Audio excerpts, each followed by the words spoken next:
তো good morning friends, কেনেকুৱা খবৰ? আহৰো ভাল আৰু মোৰো ভাল। অইন দিনা নিচিনাকৈ আজিও কেইটামান অসম পুলিচ ৰিলেটেড জিকে কেইটামান লৈ আহিছোঁ আৰু ভিডিঅ'টো সম্পূৰ্ণ স্কিপ নকৰাকৈ চাব।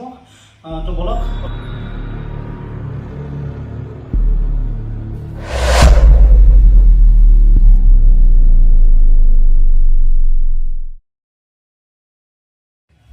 তো ফ্ৰেন্ডছ, আজিৰ জিকে কেইটা হৈছে আপোনালোকে বহি উলিয়াই লওক আৰু লিখি যাওক, তেতিয়া আপোনালোকৰ মুখস্থ কৰিব সুবিধা হ'ব। তো 1 নম্বৰ কুৱেশ্যন, কোন জনজাতিৰ দ্বাৰা বৈশাগু উৎসৱ পালন কৰা হয়? কোন জনজাতিৰ দ্বাৰা বৈশাগু উৎসৱ পালন কৰা হয়? এইটো আপোনালোকে সকলোৱে জানে আৰু খুবেই ইম্পৰ্টেণ্ট কুৱেশ্যন হয়। বড়ো জনগোষ্ঠীয়ে বৈশাগু উৎসৱ পালন কৰে। ৰামায়ণ প্ৰথম অসমীয়ালৈ কোনে অনুবাদক কৰিছিল? ৰামায়ণখন প্ৰথম অসমীয়ালৈ কোনে অনুবাদক কৰিছিল? এইটো আপোনালোকৰ এনচাৰ হ'ব মাধৱ কন্দলী। ৰামায়ণখন প্ৰথম অসমীয়ালৈ কোনে অনুবাদক কৰিছিল? এইটো আপোনালোকৰ এনচাৰ হ'ব মাধৱ কন্দলী। অসমৰ প্ৰথম আধুনিক নাটকখনৰ নাম কি? অসমৰ প্ৰথম আধুনিক নাটকখনৰ নাম কি?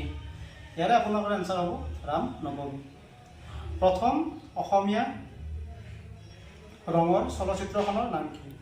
প্ৰথম অসমীয়া ৰঙৰ চলচ্চিত্ৰখনৰ নাম হ'ল আপোনালোকৰ ভাইটি।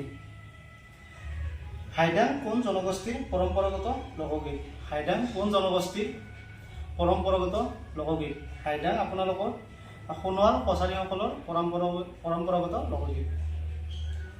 শ্ৰেষ্ঠ অভিনেত্ৰীৰ ৰাষ্ট্ৰীয় বঁটা লাভ কৰা প্ৰথম অসমীয়া মহিলা গৰাকী কোন?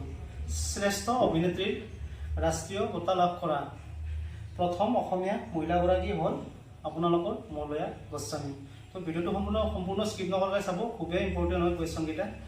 আৰু আপোনালোকৰ 7 নম্বৰ কুৱেশ্যন হ'ল 1935 চনত 1935 চনত অল ইণ্ডিয়া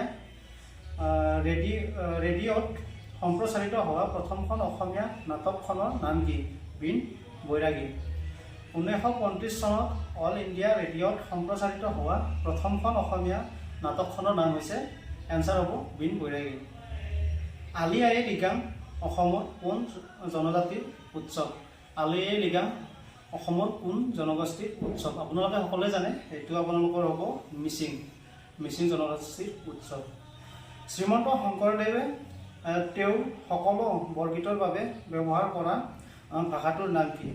এইটো হ'ব এনচাৰ ব্ৰজাৱলী। শ্ৰীমন্ত শংকৰদেৱে তেওঁৰ সকলো বৰগীতৰ বাবে ব্যৱহাৰ কৰা ভাষাটোৰ নাম হ'ল এনচাৰ ব্ৰজাৱলী। প্ৰাচীন অসমীয়া হাতী বিজ্ঞান বিষয়ক গ্ৰন্থখনৰ লেখক কোন? সুকুমাৰ বৰকাত। প্ৰাচীন অসমীয়া হাতী বিজ্ঞান বিষয়ক গ্ৰন্থখনৰ লেখক কোন? সুকুমাৰ বৰকাত। আৰু 11 নম্বৰ কুৱেশ্যন হৈছে শ্ৰীমন্ত শংকৰদেৱে কিমানটা বৰগীত ৰচনা কৰিছিল? খুবেই ইম্পৰ্টেণ্ট কুৱেশ্যন। শ্ৰীমন্ত শংকৰদেৱে আপোনালোকৰ 240টা গ্ৰন্থ ৰচনা কৰিছিল। তো ফ্ৰেণ্ডছ, প্ৰশ্নকেইটা আকৌ এবাৰ কৈ দিছোঁ, আপোনালোকে চাই লওক। কোন জনজাতিৰ দ্বাৰা বৈশাগু উৎসৱ পালন কৰা হয়? কোন জনগোষ্ঠীয়ে বৈশাগু উৎসৱ পালন কৰে? বড়োসকলে। বড়ো জনগোষ্ঠী এনচাৰ। ৰামায়ণখন প্ৰথম অসমীয়ালৈ কোনে অনুবাদক কৰিছিল? এইটো মাধৱ কন্দলী এনচাৰ। ৰামায়ণখন মাধৱ কন্দলীয়ে প্ৰথম অসমীয়ালৈ অনুবাদক কৰিছিল। অসমৰ প্ৰথম আধুনিক নাটকখনৰ নাম কি? ৰাম নৱমী। অসমৰ প্ৰথম আধুনিক নাটকখনৰ ৰাম নৱমী। প্ৰথম অসমীয়া ৰঙৰ চলচ্চিত্ৰখনৰ নাম কি? ভাইটি। প্ৰথম অসমীয়া ৰঙীন চলচ্চিত্ৰখন হৈছে ভাইটি। হাইদাং কোন জনগোষ্ঠীৰ পৰম্পৰাগত লোকগীত? হাইদাং সোণোৱাল কছাৰীসকলৰ পৰম্পৰাগত লোকগীত। শ্ৰেষ্ঠ অভিনেত্ৰীৰ ৰাষ্ট্ৰীয় বঁটা লাভ কৰা প্ৰথম অসমীয়া মহিলাগৰাকী কোন? মলয়া গোস্বামী। 1935 চনত 1935 চনত অল ইণ্ডিয়া ৰেডিঅ'ত সম্প্ৰচাৰিত হোৱা প্ৰথমখন অসমীয়া নাটকখনৰ নাম কি? এইটো আপোনালোকৰ এনচাৰ হ'ব বীণ বৈৰাগী। আলি আয়ে লৃগাং অসমৰ কোন জনজাতিৰ উৎসৱ? আলি আয়ে লৃগাং এইটো আপোনালোকে সকলোৱে জানে, আৰু মই যিকেইটা কুৱেশ্যন দি আছোঁ এইকেইটা খুবেই প্ৰয়োজন হয় আৰু খুবেই ইম্পৰ্টেণ্ট, আপোনালোকে চাই ল'ব। অসম পুলিচৰ এক্সামৰ কাৰণে খুবেই প্ৰয়োজন। এইটো আপোনাৰ এনচাৰ হ'ব মিচিং। আলি আয়ে লৃগাং অসমৰ মিচিং জনগোষ্ঠীৰ লোকে পালন কৰে। শ্ৰীমন্ত শংকৰদেৱে তেওঁৰ সকলো বৰগীতৰ বাবে ব্যৱহাৰ কৰা ভাষাটোৰ নাম কি? এইটো হৈছে ব্ৰজাৱলী। প্ৰাচীন অসমীয়া হাতী বিজ্ঞান বিষয়ক গ্ৰন্থখনৰ লেখক কোন? সুকুমাৰ বৰকাত।